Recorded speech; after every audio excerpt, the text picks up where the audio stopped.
إن الحمد لله نحمده ونستعينه ونستغفره ونعوذ بالله من شرور أنفسنا ومن سيئات أعمالنا من يهده الله فلا مضل له ومن يضلله فلا هادي له وأشهد أن لا إله إلا الله وأشهد أن محمدا عبده ورسوله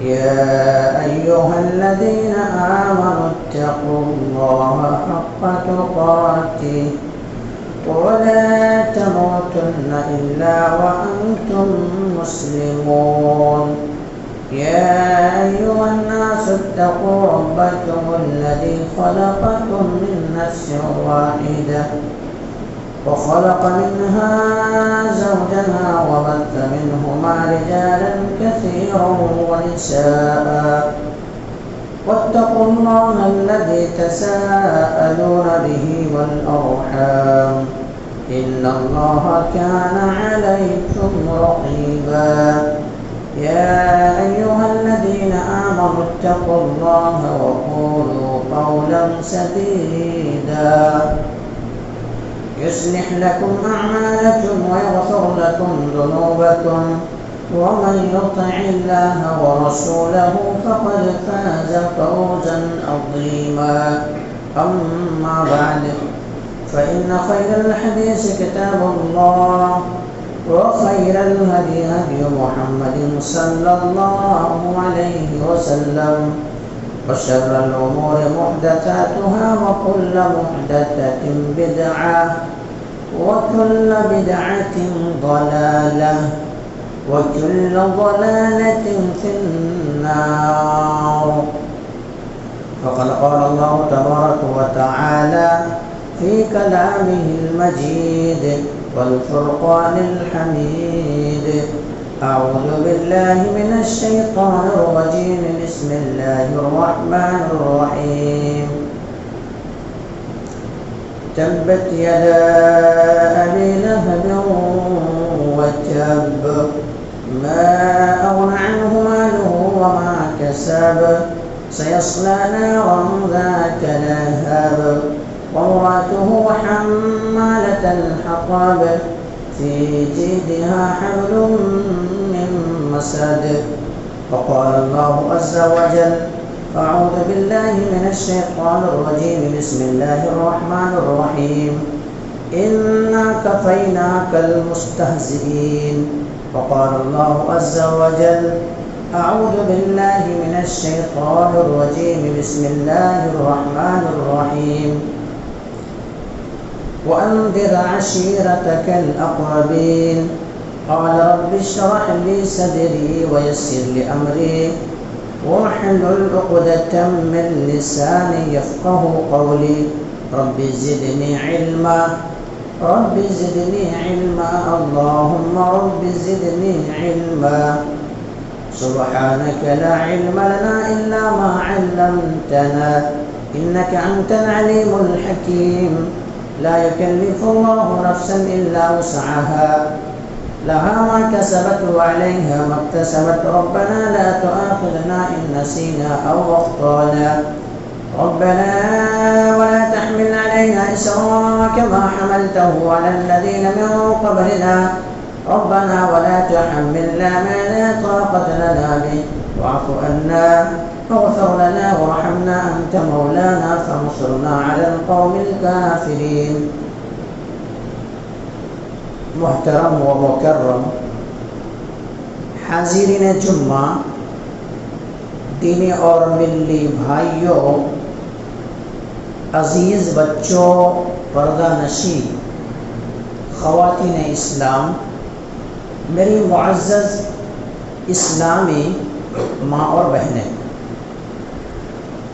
تمام تعریف حمد و ثنا کبریائی و بڑائی اس وحدہ لا شریک خالق کائنات مالک ارض و السما کے لیے ہے جس نے ہم بنین و انسانوں کو ہم روئے زمین کے اندر بسنے والے تمام لوگوں کو یوں ہی بلا چوچو چرا بھٹکتا ہوا راہ پر نہیں چھوڑا، بلکہ پیدا کرنے کے بعد امت محمدیہ ہونے کا شرف بخشا اور اللہ کے نبی جناب محمد کریم صلی اللہ علیہ وسلم کی امت میں ہمیں پیدا فرمایا۔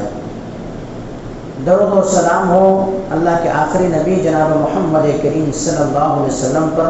اللہم صلی علی محمد وعلی آل محمد کما صلیت علی ابراہیم وعلی آل ابراہیم انکا حمید مجید۔ اللہم بارک علی محمد وعلی آل محمد کما بارکت علی ابراہیم وعلی آل ابراہیم انکا حمید مجید۔ محترم حاضرین، میں نے آپ حضرات کے سامنے خطبہ مسنہ کے بعد قرآن مقدس سے 3 جگہوں سے آیت پڑھی ہے، 3 جگہوں سے آیت تلاوت کی ہے۔ پہلی آیت جو آپ حضرات کے سامنے پیش کی گئی ہے وہ مشہور و معروف ہے، سورہ تبت یدا ابی لہب وتب 111 نمبر کی صورت ہے۔ دوسری آیت جو آپ حضرات کے سامنے پڑھی گئی ہے وہ سورہ حجر سے ہے اور آیت 90 پر 5 ہے، 95 ہے۔ اسی طرح سے تیسری آیت جو آپ حضرات کے سامنے پڑھی گئی ہے وہ سورہ شعراء سے اور آیت 214 نمبر ہے، یعنی 214۔ اس مناسبت سے آج میں آپ حضرات کے سامنے بیان کروں گا سلگتا ہوا موضوع۔ اگر آپ لوگوں کو سوشل میڈیا پر کچھ نظر ہے تو آپ لوگ جانتے ہیں کہ ملک کے حالات ابھی کیا ہے۔ مہاراشٹرا ممبئی کے اندر اللہ کے نبی جناب محمد کریم صلی اللہ علیہ وسلم کی شان میں گستاخی کی گئی۔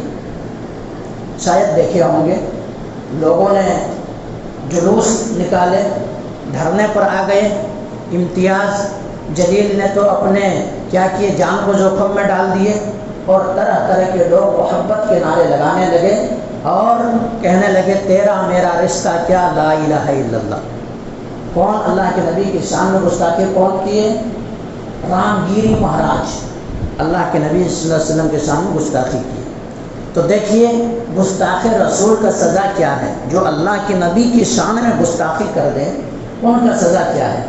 اگر اسلامی حکومت ہے، ملک ہندوستان میں اسلامی حکومت ہے، اگر اللہ کے نبی کی شان میں گستاخی کرتا ہے تو ان کا سزا ایک ہی ہے، قتل ہے، کر دیا جائے، قتل کر دیا جائے۔ یہاں تک کہ اگر کوئی انسان گستاخ رسول ہے، اللہ کی نبی کی شان میں گستاخی کی ہے، تو وہ خانہ کعبہ کی گلاف بھی پکڑے ہوئے کیوں نہ ہو وہاں بھی ان کو قتل کر دیا جائے گا۔ کیوں؟ ہمارے سامنے گستاخی کرے، دیگر لوگوں کے سامنے گستاخی کرے یہ نہیں، لیکن اللہ کے نبی کی شان میں اگر کوئی گستاخی کرتا ہے تو ان کو دنیا میں رہنے کا کوئی حق نہیں ہے۔ ابن خطل ایک شخص، انہوں نے اللہ کے نبی جناب محمد کریم صلی اللہ علیہ وسلم کے شان میں گستاخی کی۔ اللہ کے نبی جناب محمد کریم صلی اللہ علیہ وسلم کے تعلق سے نازیبا باتیں کہیں اور اللہ کے نبی جناب محمد کریم صلی اللہ علیہ وسلم جب فتح مکہ ہو گئی اس وقت آئے تو اللہ کے نبی جناب محمد کریم صلی اللہ علیہ وسلم کو کسی نے آ کے بتایا کہ ابن خطل جو ہے یہ کعبے کا غلاف کو پکڑ کر کے جھولے ہوئے ہیں۔ اللہ کے نبی نے کہا وہاں ان کو قتل کر دو، وہاں ان کو قتل کر دو۔ کیوں؟ اللہ کے نبی کی شان میں گستاخی کرنے والے دنیا میں رہنے کے کوئی حق نہیں ہے۔ لیکن یہاں سوال یہ پیدا ہوتا ہے، ہم ملک ہندوستان میں رہتے ہیں، ہم تو خود ڈر ڈر کے قدم رکھتے ہیں، ہمارے ایک ایک کر کے حقوق لوگ چھینے جانے کی کوشش کرتے ہیں، ہم کیا کریں؟ یہاں پہ کیا احتجاج کرنے لگے، ریلیاں نکالیں، کیا کریں؟ تو سب سے اہم بات یہ ہے کہ ملک ہندوستان میں ہم رہتے ہیں، ہم کچھ نہیں کر سکتے، لیکن ملک ہندوستان کا ایک اصول یہ بھی ہے کہ کسی کا دھرم کے تعلق سے کوئی کچھ نہیں کہہ سکتا ہے۔ ملک ہندوستان جمہوری ملک ہے، اپنے دھرم پر رہ کر کے اپنے دھرم کا پرچار کر سکتا ہے، چاہے وہ سکھ ہو، عیسائی ہو، مسلم ہو، کوئی بھی دھرم والا ہو، اس میں روک ٹوک نہیں ہے، اس پر عمل بھی کر سکتا ہے اور اس کا پرچار بھی کر سکتا ہے۔ تو ہم اور آپ ملک ہندوستان میں جب رہتے ہیں تو اللہ کے نبی کی شان میں جو گستاخی کی گئی، ہم اور آپ کیا کریں؟ اللہ کے نبی کی سیرت کو لوگوں تک پہنچائیں۔ کیریکٹر جو آپ کے ہیں وہ کیریکٹر، نبی کے کیریکٹر کو نہیں پڑھے لوگ۔ اگر پڑھے ہوتے نبی کے کیریکٹر کو، نبی کی سیرت کو، تو اللہ کبھی بھی اللہ کے نبی کی شان میں ایسے گستاخیاں نہیں کرتے۔ اللہ کے نبی کے تعلق سے کیسے ایسے نازیبا باتیں نہیں کہتے؟ اور اس کی دلائل ہے اللہ کے نبی جناب محمد کریم صلی اللہ علیہ وسلم نے دشمنوں تک کو معاف کر دیا۔ میرے بھائی یہ میرے نبی کا کریکٹر ہے، یہ میرے نبی کا اخلاق ہے، تو وہ پہنچائیں لوگوں تک۔ ہر زبان میں کتابیں موجود ہے، جو زبان جن کو آتی ہے۔ آپ کے غیر مسلم کوئی دوست ہیں، آپ نبی کے کیریکٹر بتائیں کہ دیکھیے لوگ جو کہہ رہے ہیں رام گیری مہاراج کے نام سے یا دیگر لوگ تسلیمہ نسرین یا دیگر ہو جو بھی اللہ کے نبی کی شان میں گستاخیاں کر رہے ہیں، طرح طرح کے جملہ کہہ رہے ہیں، ان کی کیریکٹر کو آپ پڑھ لیجئے، اس کے بعد پھر انگلیاں اٹھائیے۔ اللہ کے نبی جناب محمد کریم صلی اللہ علیہ وسلم کی کیریکٹر دیکھیے، ایک مثال دے کر کے بات کو آگے لے جائیں گے۔ بات کو بڑی غور سے سنیں گے، بات کو غور سے سنیں گے، ان باتوں کو یاد رکھیں گے، لوگوں تک کبھی بات پڑھے تو سنائیں گے، لوگوں کو بتائیں گے بھی یہ بھی نبی کے اخلاق ہے۔ سمامہ بن اوصال امامہ کے گورنر تھے، بہت مالدار تھے۔ انہوں نے کئی صحابہ کرام کو قتل کیا تھا اور اسلام کے کٹر دشمن تھے، اسلام کے کٹر دشمن۔ لیکن ایک مرتبہ ایسا ہوا کہ یہ آئے ہوئے تھے حج و عمرہ کے لیے، حج و عمرہ کے لیے، تو کیا کیے مسلمانوں نے ان کو پکڑ لیا اور پکڑ لینے کے بعد مسجد نبوی جو ہے، مسجد نبوی مدینے کے اندر، اس مسجد نبوی کے کھمبے میں لا کر کے باندھ دیے۔ اللہ کے نبی جناب محمد کریم صلی اللہ علیہ وسلم نے اور کہا کہ دیکھو یہ بادشاہ ہے، ان کا خوراک کھانا پینا بہتر ہے، اس لیے ان کا خیال رکھو، کھانے پینے کی اچھی طرح سے انتظام کیا جائے، ان کو تکلیف نہ دی جائے۔ اللہ کے نبی جناب محمد کریم صلی اللہ علیہ وسلم ایک دن آئے کہ سمامہ بن اوصال تم ذرا ایسا کرو، تم ہمارے شہر کے دشمن ہو، مدینے کے دشمن ہو، میرے دشمن ہو، میرے صحابہ کا دشمن ہو، دشمن کا بدلہ تو دشمن ہی ہے، لیکن ایسا کرو کہ دیکھو میرے شہر کی طرح ایک بار دیکھ لو، مدینے کی طرح ایک بار دیکھ لو۔ کہا، اس نے کیا کہا معلوم؟ کہ تمہارے شہر سے گھٹیا شہر نہیں، اللہ کے نبی کو کہہ رہے ہیں۔ کہا میرے چہرے کی طرح دیکھ لو ایک مرتبہ۔ کہا کہ آپ کے چہرے سے گھٹیا کسی کا چہرہ نہیں۔ کہا ایسا کرو کہ میرے صحابہ کرام کی جو ان کے چہرے کی طرح دیکھو، نہیں دیکھ سکتا۔ اللہ کے نبی صلی اللہ علیہ وسلم نے کہا کہ ابھی ذرا غصے میں ہے، ابھی وہ اسی طرح سے باندھ کر رکھ دیا جائے۔ دوسرے دن آیا، دوسرے دن وہی سوال کیا، ان کا جواب پھر یہی الٹا سا جواب کہ آپ کے شہر سے گھٹیا کوئی شہر نہیں، آپ کے شہر سے کوئی خراب شہر نہیں، آپ کے چہرے سے کوئی خراب چہرہ نہیں، آپ کی طرح میں کیا دیکھوں؟ پھر یہی جملہ۔ اللہ کے نبی جناب محمد کریم صلی اللہ علیہ وسلم تیسرے دن آئے کہ سمامہ ذرا مان لو بات کو، دیکھ لو ایک مرتبہ، شہر میں دیکھنے کی کیا بات ہے، شہر کی طرح دیکھ لو۔ پھر وہی جملہ کہا کہ آپ کے شہر سے بڑھ کر کے کوئی شہر گھٹیا شہر نہیں، خراب شہر نہیں، آپ سے کوئی خراب انسان نہیں۔ اللہ کے نبی صلی اللہ علیہ وسلم نے صحابہ کرام ترس رہے تھے کہ اللہ کے نبی آپ کے سامنے ایسی باتیں کہہ رہے ہیں، ان کے گرد میں اڑا دو کیا کریں؟ نہیں، چھوڑو، پہلے خاموش بیٹھ جاؤ، کوئی معاملہ نہیں، ابھی چھوڑو ان کو اپنی صورت پہ۔ اس کے بعد اللہ کے نبی جناب محمد کریم صلی اللہ علیہ وسلم نے کہا کہ اس کو چھوڑ دو۔ ایک قیدی کے ساتھ سلوک دیکھیے، اللہ کے نبی نے کہا کہ ان کو چھوڑ دو۔ صحابہ کرام نے چھوڑ دیا اور کہا کہ ان کے راستے بتا دو اپنے گھر تاکہ آسانی کے ساتھ پہنچ جائے۔ سمامہ بن اوصال رضی اللہ تعالیٰ عنہ کچھ ہی آگے ابھی گئے تھے، لیکن دل ادھر کھینچ رہا تھا۔ کیریکٹر تھے ویسے، اخلاق تھے ویسے، چرتر تھے ویسے، اس لیے اسلام ہم تک آیا ہے میرے بھائی، ورنہ ہمارے اور آپ جیسے کیریکٹر اور سیرت ہوتے یہ اسلام مدینے کے اندر رہ جاتے، مکے ہی کے اندر رہ جاتے۔ اللہ کے نبی جناب محمد کریم صلی اللہ علیہ وسلم نے چھوڑ دیا ان کو، لیکن وہ انسان اپنے شہر کی طرف بڑھ رہے ہیں، اپنے گاؤں کی طرف بڑھ رہے ہیں، اپنے محلے کی طرف بڑھ رہے ہیں، لیکن پاؤں پیچھے کھینچ رہا ہے۔ کچھ دیر کے دور تک جاتے ہیں اور جا کر کے نخلستان ایک جگہ پانی ہے، وہاں پہ غسل کرتے ہیں اور اللہ کے نبی کے دربار میں لوٹ جاتے ہیں۔ اللہ کے نبی نے کہا سمامہ کیا میرے لوگوں نے صحابہ کرام نے کچھ تکلیف دیا کیا تم کو؟ تم واپس چلے گئے تھے، چھوڑ دیا تھا، پھر تم کیوں آ گئے؟ کہ اللہ کے نبی جناب محمد کریم صلی اللہ علیہ وسلم آپ اپنے دست مبارک کو بڑھائیے، ہم آپ چھوڑے کہاں تھے، آپ اپنا بنا کر کے چھوڑے ہیں، میں اسلام قبول کرتا ہوں، اسلام میں آتا ہوں۔ کیسے اسلام میں آئی؟ کتنا بڑا کٹر دشمن، کیسے سختی اسلام پر کئی صحابہ کرام کو قتل کیے، لیکن جب نبی کے چریتر کو دیکھے تو نبی کو دل دے بیٹھے اور اسلام لے آئے۔ آج لوگ کہتے ہیں تلوار سے اسلام پھیلا، تلوار سے اسلام نہیں پھیلا۔ نبی کے اخلاق کو دیکھ کر کے، چریتر کو دیکھ کر کے اسلام آیا ہے میرے بھائی، تو اسلام قبول کیے اور انہوں نے کہا کہ دیکھو میں امامہ کا گورنر ہوں، اللہ کے نبی آپ حکم دیں، اگر آپ حکم دیتے ہیں تو ان کے ایک غلہ بھی میں نہیں دیتا، کیونکہ میں گورنر ہوں، میں وہاں کے۔ اللہ کے نبی نے کہا نہیں، اسلام لا اکراہ فی الدین، زبردستی نہیں، زور نہیں، تلوار کے زور سے نہیں، اسلام نہیں پھیلایا جا سکتا ہے، محبت کے زور سے، اخلاق کے زور سے، کیریکٹر کے زور سے اور چرتر کے زور سے اسلام کو پھیلایا جا سکتا ہے۔ چھوڑ دو، اپنی حالت میں رہنے دو، ان لوگوں کو کھانے اور پینے دو۔ تو بتا یہ رہا تھا میرے بھائی، آج بھی ہمیں نبی کی کیریکٹر کو بتانے کی ضرورت ہے۔ آج لوگ نبی کی سیرت نہیں بتاتے۔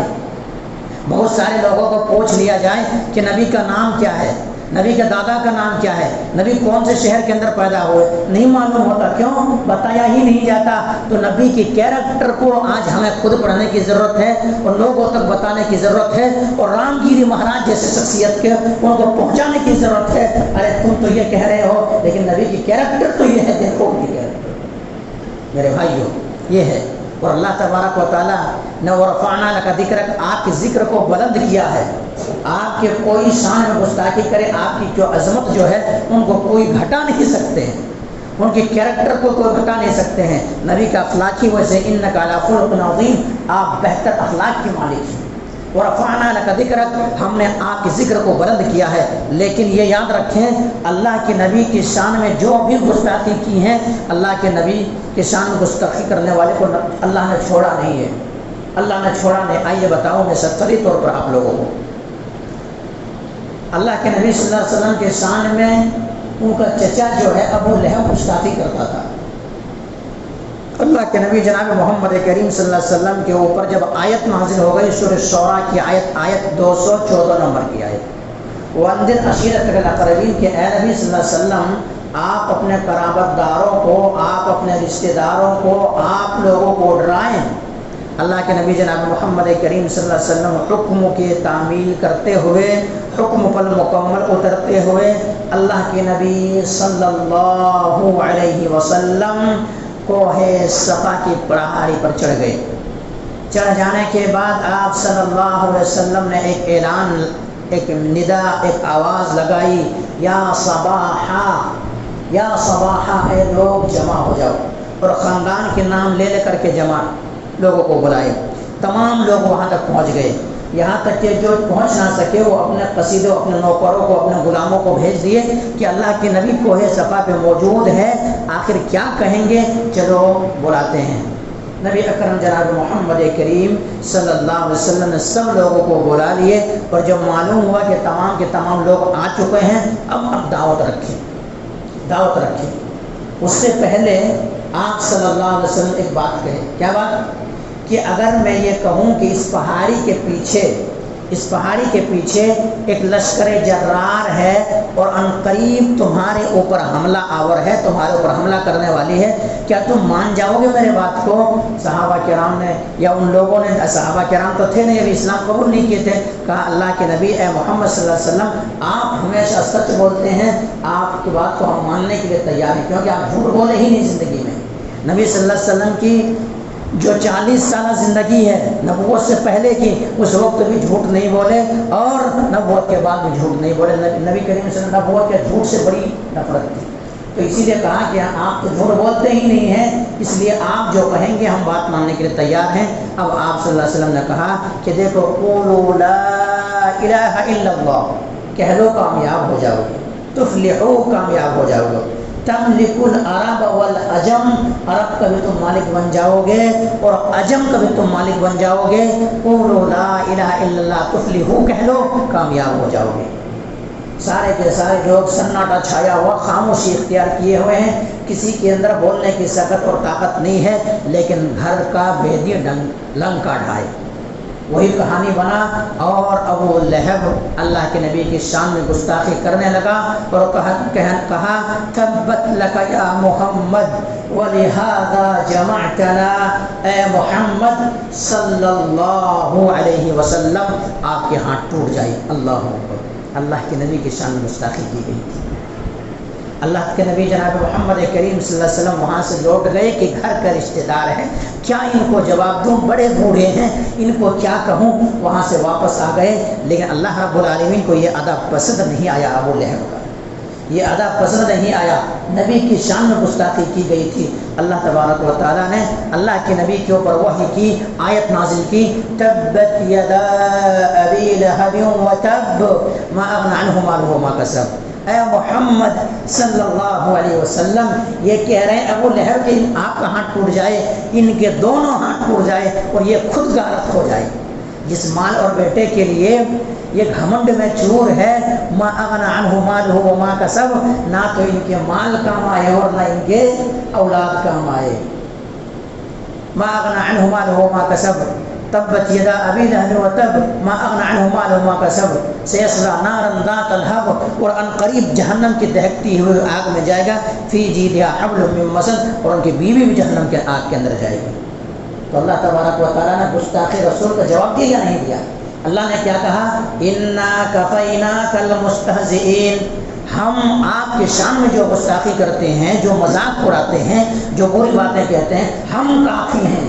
اللہ نے کہا کہ ہم کافی ہیں انتقام لینے کے لیے۔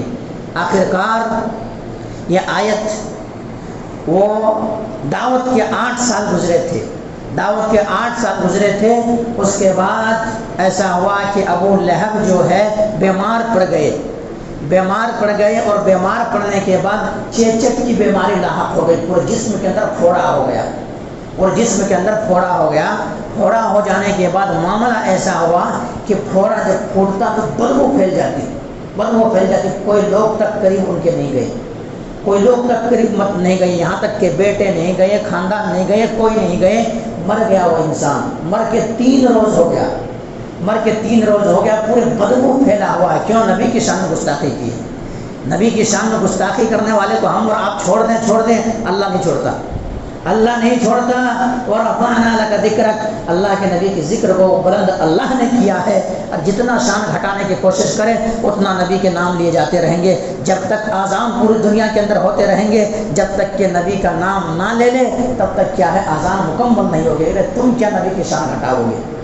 آخرکار یہ انسان مر گیا ابو لہب، 3 روز ہو گئے، بانس پھیل گیا پورے محلے کے اندر۔ لوگوں نے کہا بھائی کیا معاملہ ہے، برا بھلا کہنا شروع کیا کہ اس انسان کے لاش تک کو کہیں تو دفنا دو یا کہیں پھینک دو۔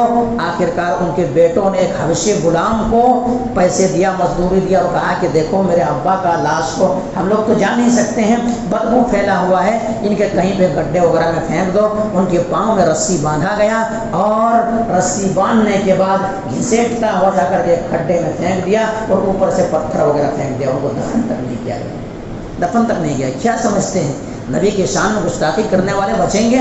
نہیں، اللہ تبارک و تعالیٰ ڈھیل دیا ہوا ہے، جب پکڑتا ہے اللہ تبارک و تعالیٰ بڑی سخت پکڑتا ہے۔ اب کہا گیا ما اغنی عنہ مالہ وما کسب، نہ مال کام آئے نہ اولاد کام آئے۔ مال اور اولاد کام آنے کا مطلب کیا ہے؟ انسان مر جائے تو کم از کم ان کے بیٹے قبرستان تک پہنچے کندھے دے کر کے، ان کے بیٹے پہنچائے ابو لہب کو قبر تک، ان کے مال سے کوئی کفن دفن دے دیا جائے۔ کفن دیا گیا ابو لہب کو؟ نہیں دیا گیا۔ کیوں؟ اللہ کا وعدہ تھا کام نہیں آئے گا، مال کام نہیں آئیں گے، اولاد کام نہیں آئیں گے، جہنم کے اندر جائیں گے، ان کی بیوی بھی جہنم کے اندر جائے گی، کیونکہ نبی کی شان گستاخی کی۔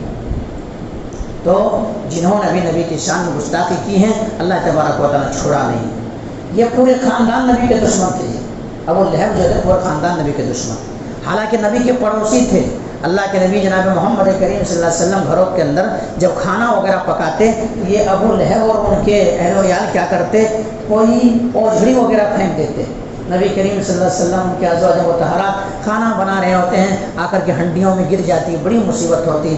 اللہ کے نبی کہتے کیا کیسی ہمسائیگی ہے، کیا پڑوسی ہے تم اتنا تکلیف اور ایذا پہنچاتے ہو۔ نبی کریم صلی اللہ علیہ وسلم دعوت دیتے تو جب دعوت دیتے دین کی دعوت، لوگوں کو اسلام کی طرف بلاتے تو یہ لوگ کیا کرتے؟ پیچھے نبی کے پیچھے رہتے اور کنکریوں کی بارش برساتے، نبی کو مارتے اور کہتے کہ لوگوں نبی کریم ساحر ہے، جادوگر ہے، دیوانے، اس طرح کے جملہ کہتے، ان کی بات مت مانو، اس طرح سے باتیں کہتے۔ اللہ تبارک و تعالیٰ انتقام لیا، بڑا خطرناک انتقام لیا۔ ان کی بیوی بھی جہنم کے اندر جائے گی، ان کے 2 بیٹے عتبہ اور عتیبہ یہ بھی دشمن تھے، ابھی نبی کریم صلی اللہ علیہ وسلم کے اوپر وحی نازل نہیں ہوئی تھی، اس وقت یہ نبی کریم صلی اللہ علیہ وسلم اور ابو لہب جو تھے وہ جس طرح سے یعنی نبی صلی اللہ علیہ وسلم کی بیٹی ابو لہب کے گھر کے اندر تھی، 2 بیٹیاں رقیہ اور ام کلثوم، 2 بیٹیاں ان کے گھر کے اندر تھی، کیوں ابھی تو اسلام آیا نہیں تھا، ابھی خاندان ہی تھے، خاندان میں رشتے ہوتے تھے، دونوں سمندی تھے نبی کریم صلی اللہ علیہ وسلم اور ابو لہب، اور چچا بھی تھے۔ آخر کار جب اسلام کی دعوت دی ہے تو اسلام کی دعوت ان کو اتنا خراب لگا، اتنا گرہ گزرا، آج بھی وہی اسلام کے دشمنوں کو اسلام پھیلتا ہے، یہ گرہ گزرتا ہے، اس لیے اسلام کی طرف سے طرح طرح کی باتیں کہہ رہا جو اس طرح سے کہہ رہا، اسی لیے کہہ رہا، ورنہ کیا ہے ان کی خلبلیاں مچتی ہے، اب ہمارے لات و عزا کو کون اچھا کہیں گے، اب بتوں کے پجاری کون رہیں گے، اب اللہ کی عبادت کرنے والے بن جائیں گے، اس لیے طرح طرح کی باتیں اٹھاتے ہیں، ورنہ نبی کے کریکٹر تو ہر کسی نے مانا ہے، دشمنوں نے بھی مانا ہے۔ آخر کار جب اعلان کیا اور اعلان کرنے کے بعد وہاں دشمن بنے ابو لہب نے اپنے بیٹوں سے بھی کہا کہ دیکھو عتبہ اور عتیبہ، جب تک کہ تم محمد کی بیٹی کو طلاق نہیں دے دیتے تب تک ہم تم سے بات نہیں کریں گے، تم سے بات کرنا حرام ہے۔ اب باپ اور بیٹے کا رشتہ تھا، اللہ کے نبی جناب محمد کریم صلی اللہ علیہ وسلم دونوں بیٹیوں کو طلاق دے دیے۔ نبی کریم صلی اللہ علیہ وسلم کے اوپر ابھی مصیبت، گھر کے اندر اگر بیوہ اگر بیٹھ جائے، طلاق شدہ اگر بیٹی بیٹھ جائے تو کیسے گزرتے ہیں دل کے اندر۔ اور وہ طیبہ جو تھا اتنا دشمنی کرنے لگا اللہ کے نبی کے ساتھ، یہ دشمن اللہ کے نبی جناب محمد کریم صلی اللہ علیہ وسلم کے پاس ایک بار کے آئے اور آ کر کے والنجم اذا ہوا ما ضل صاحبكم وما غوى، قرآن کے اندر یہ آیت ہے، اور کہنے لگے النجم اذا ہوا، اس آیت کا میں انکار کرتا ہوں، اور نبی کے اوپر تھوپنے کی کوشش کی، نبی کے چہرے کو، لیکن اللہ کے نبی جناب محمد کریم صلی اللہ علیہ وسلم کی حفاظت کی ذمہ داری اللہ نے لی ہے، قرآن کی حفاظت کی ذمہ داری اللہ نے لی ہے، حدیث کی حفاظت کی ذمہ داری اللہ نے لی ہے، نبی کریم صلی اللہ علیہ وسلم کی حفاظت کی ذمہ داری اللہ نے لی ہے۔ اللہ کے شان میں کوئی گستاخی کریں گے اللہ نپٹ لیں گے، قرآن کے شان میں کوئی گستاخی کریں گے اللہ نپٹ لیں گے، حدیث کے اندر کوئی بڑھا چڑھا کی کوشش کریں گے اللہ نپٹ لیں گے۔ یہ حفاظت کی ذمہ داری اللہ نے لی ہے، اللہ نے امانت کے طور پر نبی کو دیا تھا، امانت کے طور پر ہم تک پہنچا دیے۔ آخرکار عتیبہ نے تھوپنے کی کوشش کیا، لیکن اللہ کے نبی وہاں سے ہٹ گئی، آپ کے چہرے کے اوپر نہیں پڑا۔ اللہ کے نبی جناب محمد کریم صلی اللہ علیہ وسلم نے کہا اللہ اس انسان کو غارت کر دے، اللہ اس انسان کو برباد کر دے۔ ایسا ہوا اور مدینے کے کتوں میں سے کوئی کتا ان کے اوپر مسلط کر دے، یہ جملہ اللہ کے نبی نے کہا۔ آخرکار ملک شام کی سفر کر رہا تھا، ملک شام، ابو لہب بھی تھا، عتبہ بھی تھا، عتیبہ بھی تھا، پر لشکر تھا۔ آخرکار ایک جگہ پڑاؤ ڈالا، اور پڑاؤ ڈالنے کے بعد ابو لہب کو یہ بات یاد آ گئی کہ نبی کی بددعا لگ گئی ہے، میرے بیٹا آج بچے گا نہیں۔ اللہ کے نبی کی شان گستاخی کرنے کی کوشش کی ہے، بچ نہیں سکتا ہے، کیونکہ انا کفیناک المستہزئین، اللہ نے وعدہ کیا ہے اللہ کے نبی کے شان میں کوئی بھی مذاق اڑائیں گے اللہ کافی ہے، تو آج میرا بیٹا بچے گا نہیں۔ اس لیے ان کو ایک دم اندر سلاؤ، ایک دم خیمے کے اندر سلاؤ۔ اندر سلایا گیا، لیکن اندر سلانے کے باوجود بھی کیا ہوا، ایک شیر آیا، شیر کھوجتے کھوجتے کھوجتے عتیبہ جہاں پہ تھا وہاں پہ پہنچا اور اس کو پھاڑ کر ختم کر دیا، پھاڑ چیڑ کر کے ختم کر دیا۔ اللہ نے حفاظت کی ذمہ داری دی، اللہ کے نبی کی شان میں، ارے وہ نبی کی شان میں گستاخیاں، وہ نبی کے تعلق سے جملہ کشیاں، ارے وہ نبی صلی اللہ علیہ وسلم خود بھوکے رہ کر کے اسلام کی دعوت لوگوں کو پہنچائے، خود بھوکے رہ کر کے جہنم کے آگ سے لوگوں کو بچانے کی کوشش کیے، ایک اللہ کی طرف بلانے کی کوشش کیے۔ ایسے پیغمبر کی شان میں اگر کوئی گستاخی کرے تو اللہ کیسے ملے؟ اللہ کے پاس تو پاور ہے، ہم پاور میں نہیں ہے، لیکن اللہ کے پاس تو طاقت ہے، تو کوئی بھی انسان اللہ کے نبی کی شان میں گستاخی کرے گا وہ انسان بچے گا نہیں۔ آئیے، وقت بڑی تیزی سے بھاگ رہا ہے، وقت بڑی تیزی، ایک بات کہہ کر کے بات ختم کرنے کی کوشش کروں گا۔ کم سے کم ہمارا آپ کا حق تو یہ بنتا ہے کہ نبی کی شان میں جب گستاخی ہو تو نبی کے خلاف بولنے والوں کے ساتھ کیا کیا گستاخیاں ہوئی ہے وہ سننے کی، وہ کم سے کم ہمیں اور ہمارے آپ کو ایمان تو ہونا چاہیے۔ لوگوں نے جو چاہا احتجاج کیا، بہت اچھا کام کیا، لیکن ہمیں اور آپ کو ایمانی جذبے تو ہونا چاہیے۔ ماں سے زیادہ، باپ سے زیادہ، بیٹوں سے زیادہ، بھائیوں سے زیادہ، پورے خاندان سے زیادہ، سب سے زیادہ نبی سے محبت ہمیں ہونی چاہیے۔ اگر وہ اس سے محبت نہیں کرتے تب ہم ایمان والے نہیں ہو سکتے، ایمان والے نہیں ہو سکتے۔ کیا وہی محبت صرف 12 ربیع الاول کو 2 جھنڈا لے کر کے ادھر سے لہرا دیے، 3 جھنڈا لے کر کے ادھر سے پھیلا دیے، ادھر نبی کے نام پر ڈی جے لگا دیے، ادھر ڈانس کرنے لگے، ادھر کہنے لگے طرح طرح کی باتیں کہنے لگے، جو ربیع الاول کیا ہے ادھر سے آئے تھے، ادھر سے آئے تھے، قرآن میں لکھا ہوا ہے اللہ کے نبی، یہ کہاں لکھا ہوا بھائی؟ ارے تمہاری ہی یہی حرکت کی وجہ سے اللہ کے نبی کی شان میں گستاخیاں ہوتی ہے، تم سڑکوں کو جام کرتے ہو، حالانکہ اللہ کے نبی نے کہا تھا کہ سڑکوں کے اندر اگر کوئی چیز تن کا پڑا ہوا ہے اسے اٹھا کے پھینک دو، کسی کو تکلیف نہیں ہونی چاہیے۔ تم کیا کرتے ہو؟ طرح طرح کے خرافات کرتے ہو اور اپنے آپ کو کہتے ہو کہ ہم مرد مجاہد، ہم مسلمان، ہم بڑے عاشق رسول۔ تو یہ چیز وہی محبت نہیں ہے۔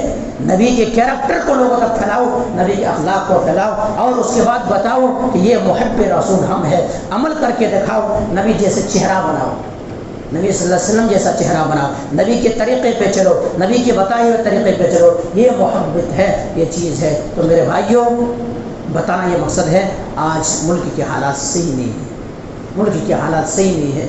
آج مسلمان کو 2 نمبر کے شہری قرار دینے کی کوشش کی جا رہی ہے۔ ایسے حالت میں ہمیں اسلام کی پیغام لوگوں تک پہنچانا نہایت ہی ضروری ہے، نبی کی کیریکٹر کو پہنچانا نہایت ہی ضروری ہے، ورنہ کہیں وہ دن نہ بھی آ جائے کہ ہمیں اور آپ کو اسلام کے پرچار کرنے سے بھی لوگ روک دیں، طرح طرح کے کیا یہ چیز ہے پہنچائیں۔ تو گستاخ نبی کے جو بھی گستاخی کیا اللہ کے نبی کی شان میں چھوڑا اور پکڑا، بچا نہیں ہے۔ اور ایک تھا نبی کا چچا ابو جہل۔ ابو جہل بہت علم والے تھے، لیکن اللہ کے نبی کی شان میں گستاخی کرتے تھے۔ جنگ بدر ہوا، جنگ بدر، 2 چھوٹے چھوٹے بچے۔ آج ہم اور آپ بچے کو کیا سمجھ کر کے، ہمارے پاس بھی بچے ہوتے ہیں، ہم اور آپ خود نماز پڑھاتے، بچے کو نہیں اٹھاتے، کئی کو نہیں اٹھائے بچے کو، چھوٹا بچہ ہے مولوی صاحب، وہ اسکول جاتا ہے، معاملہ نہیں اٹھے گا تو کیا معاملہ ہوگا۔ لیکن اللہ کے نبی کے دور میں کیسی بہادری دکھائی، بہادری پر غور و فکر کریں۔ 2 چھوٹے چھوٹے ننھا منا بچہ، ایک دم چھوٹا، جنگ بدر میں ہے، جانے کی بھی کوشش نہیں، جانے بھی نہیں دیا جا رہا کو، نہیں ہم جائیں گے، اللہ کے نبی صلی اللہ علیہ وسلم شان گستاخی کرنے والے کے حال بتائیں گے۔ اور ابھی صف درست کیا جا رہا تھا، صفوں کی درستگی ہو رہی تھی کہ عبد الرحمن ابن عوف رضی اللہ تعالی عنہ جو ہے، ان کے کپڑے کو پکڑا، دامن کو، اور کہا کہ چچا آپ ابو جہل کو جانتے ہیں کیا؟ کہا بھتیجے تم کو کیا مطلب ہے، بڑا ہٹھا کھٹا آدمی ہے وہ، بڑا طاقتور آدمی ہے، ابو جہل ہے وہ۔ کہا نہیں چچا، میں نے سنا ہے کہ میرے نبی کی شان گستاخی کرتا ہے، وہ میرے نبی کو گالیاں دیتا ہے، میرے نبی کو برا بھلا کہتا ہے۔ اللہ کے اے چچا آپ بتائیں، یا تو وہ رہیں گے یا میں رہوں گا، بس اتنا ہی ہے، یا تو وہ قسمت کے اوپر، یا تو وہ مریں گا یا میں مروں گا، لیکن میں چھوڑوں گا نہیں نبی کے گستاخ کو۔ آخرکار کہا کچھ ہی دیر گزرا تھا، ابو جہل سامنے آیا، بتایا گیا کہ دیکھو بھتیجے تمہارے شکار آیا ہے، وہی ابو جہل ہے، دیکھو بھیڑو کیا ہوتا ہے۔ یہ دونوں بچہ نپٹا، اور نپٹنے کے بعد ابو جہل کو تحقیق کیا اور وہیں پہ قتل کر دیا، گردن مار دیا، گردن مار دیا، اور تلوار لے کر کے دونوں اللہ کے نبی کی خدمت میں پہنچ گئے کہ اللہ کے نبی دشمن رسول کو میں نے قتل کیا ہے۔ دوسرے نے کہا کہ اللہ کے نبی دشمن رسول کو میں نے قتل کیا ہے۔ اب اللہ کے نبی صلی اللہ علیہ وسلم کیا کریں کہ تلوار کیا تم لوگوں نے پہنچ دیے ہو، تلوار میں خون لگا ہوا یا نہیں لگا ہوا ہے؟ کہ اللہ کے نبی اسی حالت میں خوشخبری دینے کے لیے آپ کو آ گیا ہوں۔ اللہ کے نبی نے کہا تلوار دکھاؤ، کہا تم دونوں نے قتل کیے ہو، معاذ اور معوذ، معاذ اور معوذ۔ تو یہ پڑھیں سیرت، ایسے اسلام کا اسٹڈی کریں، اسلام کو جاننے کی کوشش کریں۔ آخرکار تحقیق اللہ نے انتقام لیا، بڑے بھی بہادر موجود تھے، لیکن اللہ نے جب انتقام لینا چاہا تو 2 بچوں سے لے لیا۔ میرے بھائیوں یہ چیز ہے۔ بہرحال یہ ہے نبی کی شان گستاخی کرنے والوں کا انجام۔ دوسری چیز یہ ہے، آپ لوگوں سے بڑی ادباً گزارش میں کروں گا، بس بات 1 منٹ اگر زیادہ ہو جائے 2 منٹ تو کچھ کہیے گا نہیں، کیونکہ وقت زیادہ ہو رہا ہے، باتیں بتانا بھی ضروری ہے۔ میرے بھائی اللہ کے واسطے ایک بات ریکویسٹ کروں گا، ادب کے ساتھ کہنا چاہوں گا، ادب کے ساتھ۔ آپ لوگ جمعہ کے دن جو آتے ہیں، خدا را اللہ کے واسطے، اللہ کے واسطے آپ لوگ جمعہ کے دن کم از کم اتنا پہلے آئے میرے بھائی، جتنا کہ آپ کو 2 رکعت سنت پڑھنے کا وقت ملے، اتنا بھی کم از کم۔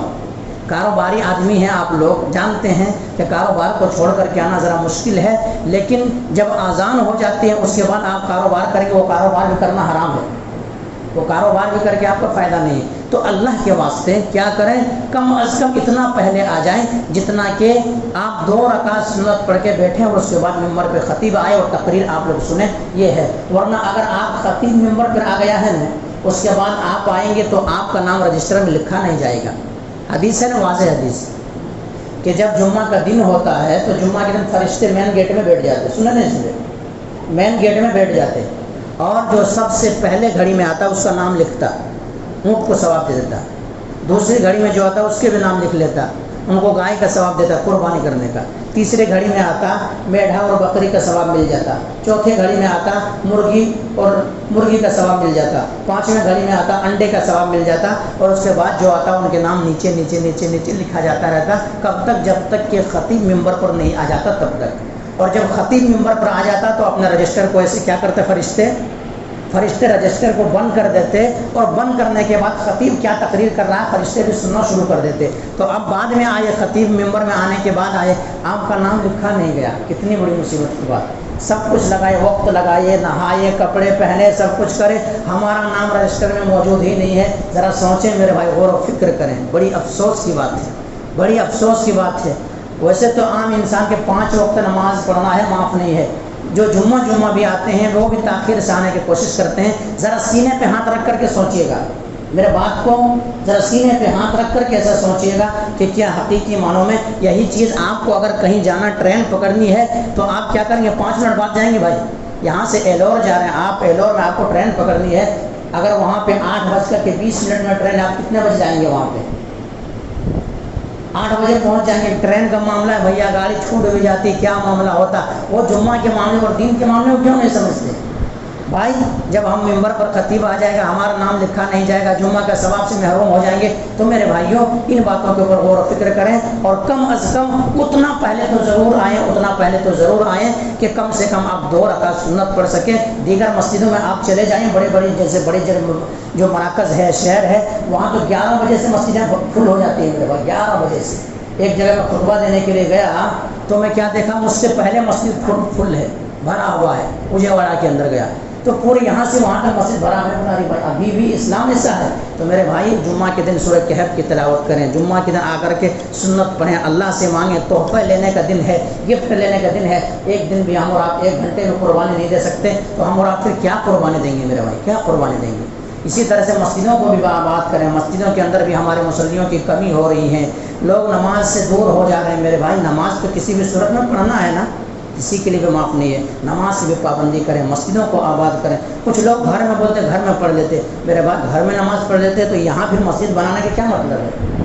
یہاں پھر مؤذن اذان دینے کی کیا مطلب ہے؟ امام رہنے کی کیا مطلب ہے؟ تو ایسے نہیں، نابینا صحابہ رسول کو بھی کیا گھر میں نماز پڑھنے کی اجازت نہیں دی ہے، تو ہم اور آپ کہتے ہیں گھر میں پڑھ لیتے، گھر میں کیسے پڑھ لیتے بھائی؟ مسجد میں آ کر کے مسجد میں امام کے پیچھے نماز پڑھیں، 5 وقت کی نماز پڑھیں، جمعہ کے دن پہلے آئیں۔ بہرحال مجھے امید ہے کہ آپ لوگ سمجھ گئے ہوں گے۔ ایک مرتبہ آپ لوگ چیک کر انشاءاللہ، کیا اگلے جمعہ سے آپ لوگ جمعہ آنے کی کوشش کریں گے؟ جمعہ خطیب ممبر میں آنے سے پہلے 5 منٹ پہلے آنے کی کوشش کریں گے؟ ذرا کہیں کوئی انشاءاللہ آنے کی کوشش کریں گے، ادھر سے بھی آواز آنی چاہیے، انشاءاللہ آنے کی کوشش کریں گے۔ اللہ کے گھر میں وعدہ کر رہے ہیں، اللہ آپ لوگوں کے وعدے کو قبول کرے، اور انشاءاللہ جمعہ کے دن پہلے آئیں، آپ کو ایک سے ایک بیانات، ایک سے ایک احادیث سنائیں گے۔ جب لوگ سامنے ہوتا نہیں، کیا کیا سنایا جائے، جب لوگ سامنے ہوتا تو جوش آتا ہے اور لوگوں کو بتانے میں بھی اچھا لگتا ہے۔ اب ایسا ہے کہ آدھے خطبے ہو گئے اور اس کے بعد آئے تو کیا کیا بتائے گا انسان۔ بہرحال یہ اس بات کو ختم کریں گے، اللہ سبحانہ و تعالیٰ سے دعا کریں گے کہ مولا کریم جو بات کہی گئی ہے، سب سے پہلے تو ہم آپ کو ان باتوں کے اوپر اچھی سمجھ کے توفیق دے دیں۔ اس کے بعد مولا کہ ہم تمام مسلمانوں کو مولا کریم اسلام پر کما حق کا عمل کرنے کی توفیق دے دے۔ مولا کریم جو بھی انسان نبی کے شان میں گستاخی کر رہے ہیں، ہم بے بس ہیں، ہم لاچار ہیں، ہمارے اندر وہ طاقت اور سخت نہیں ہے، سب کچھ ان کے ہاتھ میں ہے، لیکن اللہ تو بادشاہوں کا بادشاہ ہے، شہنشاہوں کا شہنشاہ تو ہے، تیرے نبی کے شان میں گستاخی کر رہا، اے اللہ انہیں کافر کردار تک پہنچا دے، اے اللہ عذاب تو ان کے اوپر آنا ہے، لیکن اللہ اتنا جلدی ان کے اوپر عذاب مسلط کر دے تاکہ دوسرا بھی نبی کے شان میں گستاخی کرنے والا سوچے کہ ہم اگر نبی کے شان میں گستاخی کریں گے تو ہمارے بھی یہی انجام ہوں گے۔ تو مولا کریم انہیں کافر کردار تک پہنچا دے۔ مولا کریم جو بے نمازی ہے ان کو نمازی بنا دے۔ مولا کریم جو کاروبار کو لے کر کے پریشانی، کاروبار کے اندر وسعت پیدا کر دے، برکت پیدا کر دے۔ تقبل یا رب العالمین، واقع دعوانا الحمدللہ رب العالمین۔